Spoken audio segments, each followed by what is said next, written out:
Welcome again to Principles of Marketing, Week 5. I'm your instructor, Rod Ballard, and we've been steadily building on the idea that marketing and sales go hand in hand. Marketing has to know who will purchase the products and who isn't likely to. Marketing develops precise advertising messages and themes that align with consumer interests, and marketing continuously monitors the pulse of the consumers. Sales?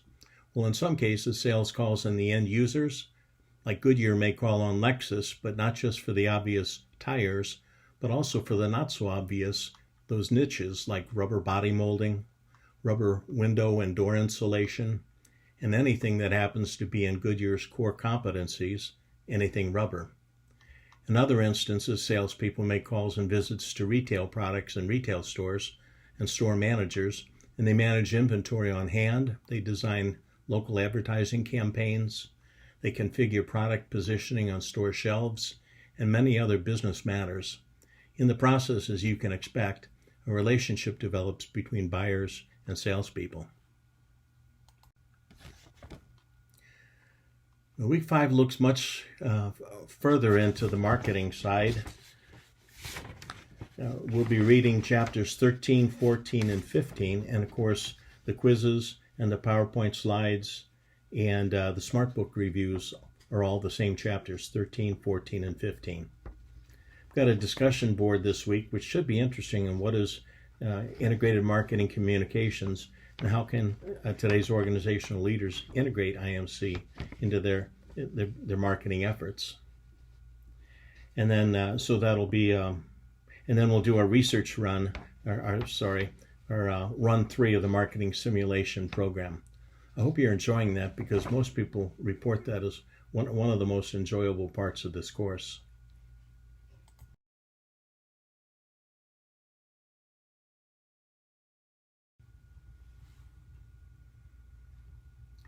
A business's number one asset and cost and dependency are those working for the business and a department store. Human assets, as they are known, is a store management's responsibility to ensure that all employees are at their assigned stations at the assigned times on the floor. A store manager knows the flow of consumers for a particular day and may bring in part-time help during busy seasons like Christmas and holidays. And they may run a lean crew during less busy times, I should say. They're typically department heads that manage the floor salespeople and may report to the store manager or the assistant manager, depending upon the size of the store. They'll be the ones that get involved in a customer dispute, or they'll look over newer employees' shoulders as they stock shelves or check customers out at the register. Otherwise, they're typically invisible to consumers, just another store person on the floor. And not all floor personnel are full-time or long-term.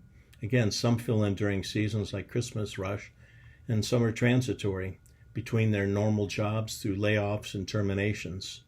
They aren't life or retail professionals. They see retail employment as a means to an end, employment, income, paying bills, and getting back on their feet. For a consumer, things look pretty simple at a local Walmart, say, a Walmart store, which is anything but simple. Goods are in their typical spot in the store. Fresh produce is where it belongs, as is the seafood. Sales items are marked accordingly, and a shelf inventory person can be seen from time to time, ensuring that there's enough of the right product at the right place. It used to be that departments were measured at the end of the day by what items were sold and in what quantity and what the register looked like. That is, what the register took in. Today's department stores may be measured dynamically at any given moment. Retail software tracks product movement and inventory on the shelf and cash register receipts. For all of that, security issues are a problem. Employees are not law enforcement officers, and aside from identifying a suspected thief, perhaps following them as an employee reports the crime to management, most employees are not to engage with any possible criminal activity. There's the liability issue, the employee safety issue, and collateral damage in the store issue. say, other shoppers in the area. Retailers often hire their own security professionals, uniformed or in civilian attire. Inventory management. A truck arrives, it is unloaded, staged in the back or side of the store, out of sight, and methodically placed on store shelves at the end caps. It is actually accounted for. Floor merchandising, as it's called, and it's a verb. Ever wonder why some milk is at eye level and easy to see and take from the shelf, while other milk is on the bottom shelf, takes more exertion to pick up and put in the cart? Pricing and price is the same with most consumers, who will opt for the easiest product to see and purchase where the product sits on the shelf, front and center, more obscure versus more obscure, are the result of the contractual agreements between the retailer and the particular brand or company. Negotiations takes place behind the scenes as competitors jockey for more favorable shelf positioning. The end caps are the highly coveted merchandising areas, more visible to shoppers as they move from aisle to aisle.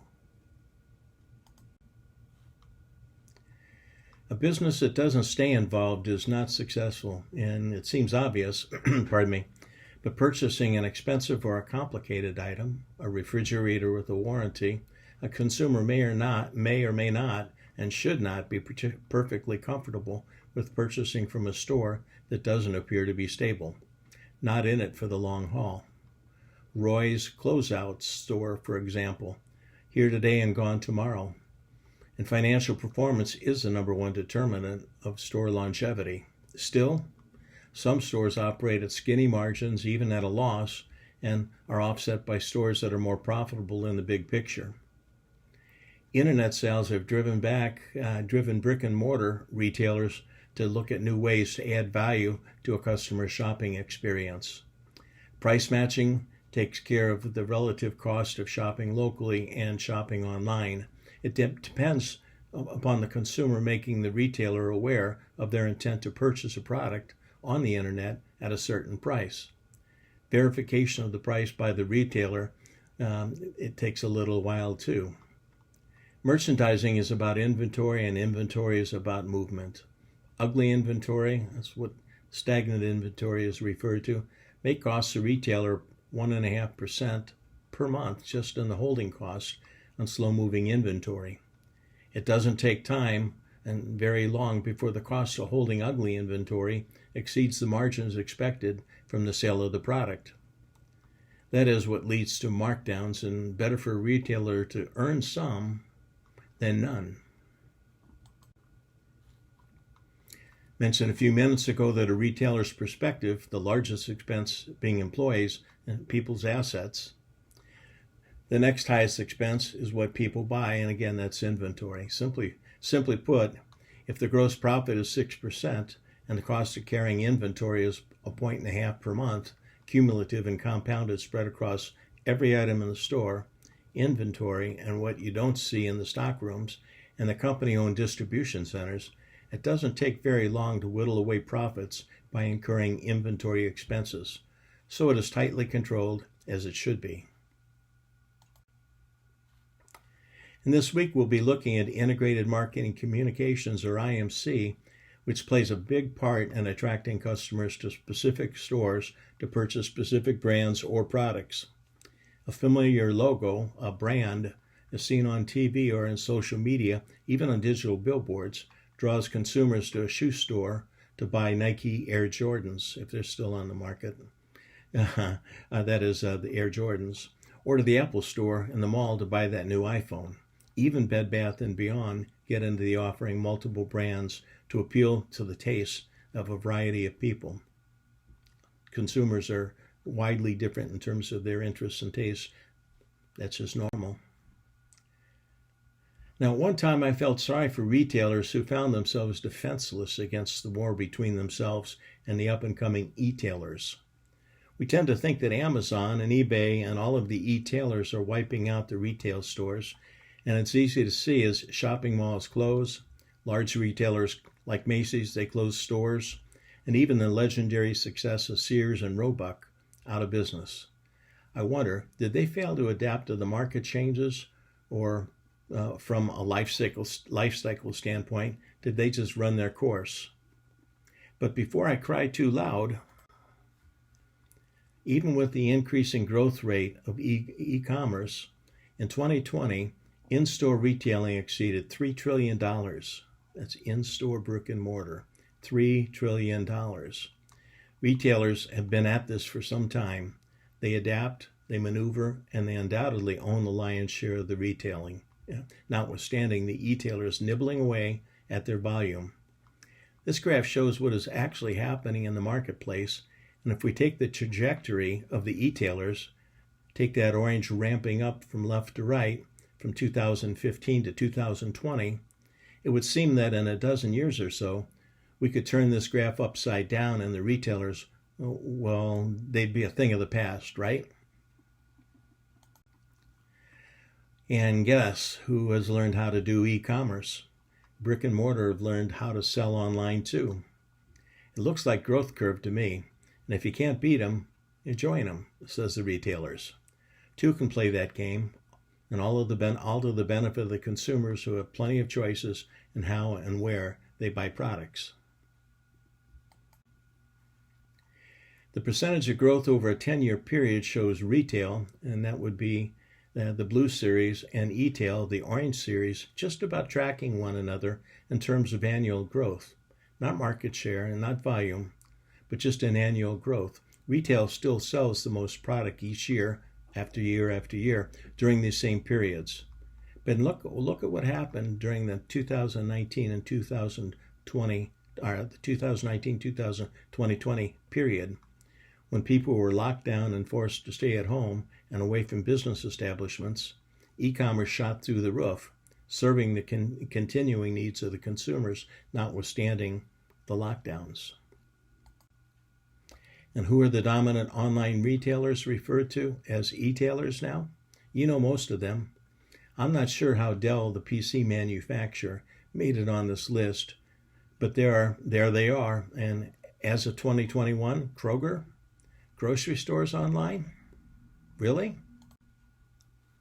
Well, this may be familiar to you. Even large regional grocery stores like our familiar Ralph's on the West Coast have learned that e-tailing is all about service, convenience, ease of shopping, and they've come out with curbside pickup and home delivery. Have you found retailing online a convenient service, you yourself? This takes us back to the basics of marketing and discovering what consumers want and fulfilling that need day after day, COVID or not. Enjoy the emphasis this week on IMC, Integrated Marketing Communications, as you learn how marketers both online and brick and mortar do their best to serve you and me. And so now I'd like to pray for us. Father, I thank you that you're a holy and faithful God who we get to call Father, and that you care for the needs of your children. That would be us. Please keep us safe this week and let the students learn all that they can about marketing and business matters, and consider how they will use this eventually in the field that you will lead them to. Help them to love and serve you and obey you, and as they serve one another. I pray health and your constant presence in Jesus' mighty name. Amen. And that's the flyover of week 5. God bless.